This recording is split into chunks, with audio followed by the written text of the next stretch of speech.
நல்ல கர்த்தருக்காக நன்றி செலுத்துகிறோம். உம்முடைய பரிசுத்தமான கிருபையும் பரிசுத்தமான தயவு இந்த நாளில் வெளிப்படும்படியாக இம்மை நோக்கி செபிக்கிறேன். இந்த ஆசீர்வதிக்கப்பட்ட இந்த முதல் ஜாமத்தில் இயேசுவின் நாமத்தில் செபிக்கிறோம். கர்த்தாவே, வேதத்தை இயேசுவின் நாமத்தில் இப்பொழுது வாசிக்கும் பொழுது யார் யார் இவையெல்லாம் பார்க்கிறார்களோ அவையெல்லாம் இயேசுவின் நாமத்தில் தொடப்படுவதாக. இந்த நாளிலே கொடுக்கப்பட்ட தேவனுடைய வசனம் மத்தேயு சுவிசேஷத்தில் 8ஆம் அதிகாரத்தில் 2-3-4 வசனம். குஷ்டரோகி ஆனவன் தேவனை நோக்கி, ஆண்டவரே, உமக்கு சித்தமாக இருந்தால் என்னை சுத்தமாக்கும் என்று சொன்னார். உமக்கு சித்தமாக இருந்தால், உங்களுக்கு விருப்பமாக இருந்தால் என்னை சுத்தமாக்கும். ஏனென்றால் சுத்தப்படுத்துகிறவரும் சுகமாக்குகிறவரும் என்னை விடுதலை ஆக்குவரும் உம்முடைய கரத்தில் மாத்திரமே உண்டு. வேறு இந்த பூமியில் யாருடைய கரத்தும் இல்லை. என்னத்தான் டாக்டரை சந்தித்தாலும், என்னத்தான் மருந்து மாத்திரைகளை குடித்தாலும், என்னத்தான் ஆண்டவரே இந்த உலகத்தில் எந்த ஒரு வைத்தியங்களோ மனுஷன் சொல்லுகிற எந்த ஒரு வைத்தியங்களை உண்டு கழித்தாலும், ஆனால் சுகப்படுத்துவது கர்த்தர். அப்போது யாருனாலும் சுகப்படுத்த முடியவில்லை என்று சொல்லி முடிவில் தெய்வ சமூகத்தில் வருகிறார். குஷ்டரோகி ஆனவன், ஆண்டவரே, உமக்கு சித்தமாக இருந்தால் மாத்திரம் என்னை சுத்தமாக்கும். உமக்கு சித்தமாக இருந்தால் மாத்திரம் என்னை சுத்தமாக்கும். ஏனென்றால் எங்கிட்ட எந்த ஒரு நன்மையும் இல்லை, எங்கிட்ட எந்த ஒரு அற்புதம் இல்லை.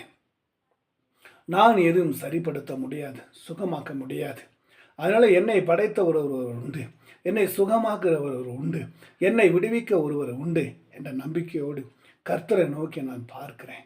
ராஜா, உமக்கு சித்தமாக இருந்தால் என்னை சுத்தமாக்கும் என்று சொன்னார். ஆண்டவராகிய கர்த்தர், மகனே, நீ கலங்கி தவித்தது போதும், நீ வேதனைப்பட்டது போதும், உன்னை குஷ்டம் என்று சொல்லி ஜனங்கள்லாம் உன்னை ஏழும் பேசுனது போதும். நீ எதற்கும் கவலைப்படாத, நீ ஒன்றுக்கும் கவலைப்படாத. எனக்கு நீ சுகமாக விரும்ப, நீ சுத்தமாக விரும்ப, நீ விடுதலையாக விரும்ப, நீ சந்தோஷமாக இருக்க, எனக்கு அதுதான் வேண்டும், அதுதான் எனக்கு பிடிக்கும் என்று சொல்லி எனக்கு சித்தம் உண்டு மகனே, நீ சுத்தமாக என்று சொல்லி தேவனாகிய கர்த்தர் அந்த குஷ்டரோகியை கண்டு சொன்னார். எனக்கு சித்தம் உண்டு மகனே, நீ சுத்தமாக என்று சொன்னார். உடனே தேவ பிரசன மகனுக்குள்ளே இறங்கினது, தேவ வல்லமை அந்த வியாதிக்குள்ளே இறங்கினது, தேவ அக்கினி அந்த நோய்க்குள்ளே இறங்கினது. உடனே சுஸ்தமாகினார், உடனே விடுதலை ஆனார். அவருக்கு ஒரு சந்தோஷம், அவருக்கு ஒரு விடுதலை. ஐயோ, என்னை சுகமாக்க இந்த பூமியில் ஒரு மனுஷனும் இல்லையே, நான் உலகத்தை நம்பினேனே, மனுஷர்களை நம்பினேனே, எல்லா மாத்திரை மருந்து டாக்டர்களை நம்பினேனே, ஒருவரும் சுகமாக்க முடியலையே. சங்கீதம் 33:9 நிமித்தம் அவர் சொல்ல ஆகும், அவர் கட்டேட்ட நிற்கும் என்று சொன்னது போல அவர் சொன்னாரே, நான் விடுதலை ஆகிவிட்டேன். அவர் சொன்னார், நான் சுகமாகிவிட்டேன். அவர் சொன்னார், நான் பூர்ண விடுதலை ஆகிவிட்டேன் என்று சொல்லி தன்னுடைய வாழ்க்கையில் ஒரு மகிமையாய் தேவனை சந்தோஷப்படுத்துகிறார். எனக்கு விடுதலை ஆகினார், நான் சுத்தமாயிட்டேன் என்று சொல்லி தன் உள்ளத்தில் தெய்வனை நோக்கி பார்க்கிறார். ஆண்டவரே, இந்த குஷ்ட ரோகம் என்னை துரத்தி கொண்டே வந்தது. இந்த குஷ்ட ரோகத்தினால் நான் கவலைப்பட்டு கொண்டே இருந்தேன், பாரப்பட்டு கொண்டே இருந்தேன், ஒவ்வொரு நாளும் உடைந்து கொண்டிருந்தேன். ஒருவரும் சுகமாக்கவில்லையே. நான் இப்படி தான் இருக்கணுமா, நான் மாண்டு போகணுமா, வாழ்ந்திருக்கணுமா, இனி வாழ்ந்த என்ன சுகம், வாழ்ந்த என்ன பிரயோஜனம் என்றெல்லாம் தன்னுடைய வாழ்க்கையில் உடைந்து கொண்டிருந்தார். நொறுங்கி கொண்டிருந்தார், உள்ளம் தேய்ந்து கொண்டிருந்தார், உள்ளம் குமரி கொண்டிருந்தார், கண்ணீர் விட்டு கதறி கொண்டிருந்தார்.